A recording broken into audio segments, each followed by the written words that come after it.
Ça y est, le Festival de Cannes est officiellement ouvert puisque hier soir a eu lieu la projection du deuxième acte de Quentin Dupieux. Je vous fais un petit retour en sortie de projo. Après une cérémonie d'ouverture, comme il a été rare d'avoir quelque chose d'aussi émouvant en ouverture, j'étais très contente d'attaquer sur le Dupieux, puisqu'on en a eu beaucoup ces dernières années et ça a été parfois très bon. Cette fois, on a une comédie qui s'approche du sarcasme, de l'autodérision.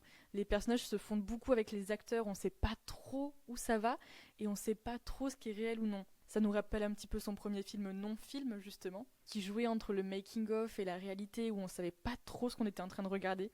Et là, c'est pareil, il y a des faux raccords, des longs plans séquences avec des longs dialogues. Et ça va où? Parce que finalement, le comique de répétition qui marche parfois très bien, qu'on avait déjà vu dans Dali notamment, et qui amène un côté aussi un petit peu vulnérable, parce qu'en fait, comme les personnages sont tout le temps en train de parler, il y a une certaine brisure en eux, on a un peu de pitié pour eux, et c'est à la fois une vulnérabilité qui se ressent dans l'acteur, parce que du coup, il est constamment en train de jouer, mais nous, en tant que spectateurs, du coup, ça nous rend prisonniers d'être constamment en train de regarder un film où ça parle.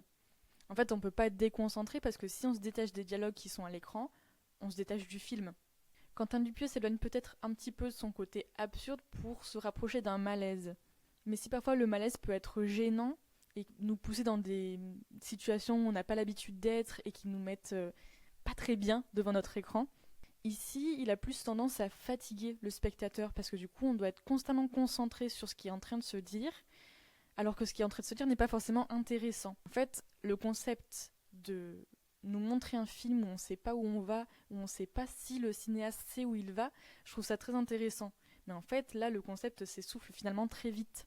Et du coup, ça nous laisse sur un sentiment de frustration, parce qu'on a d'un côté des acteurs qui nous montrent une certaine vulnérabilité et dont on s'attache quand même un petit peu à eux, mais finalement, on veut toujours que ça aille plus loin. Et comme Quentin Dupieux nous a prouvé qu'il savait faire, qu'il savait aller plus loin, notamment avec Le Dain, je pense forcément à celui-là, ou même avec Au Poste, en fait, on a un côté théâtral qui fait que on est désireux de voir la suite, mais en même temps, on est essoufflé, on est fatigué de voir un concept qui n'avance pas et qui se répète.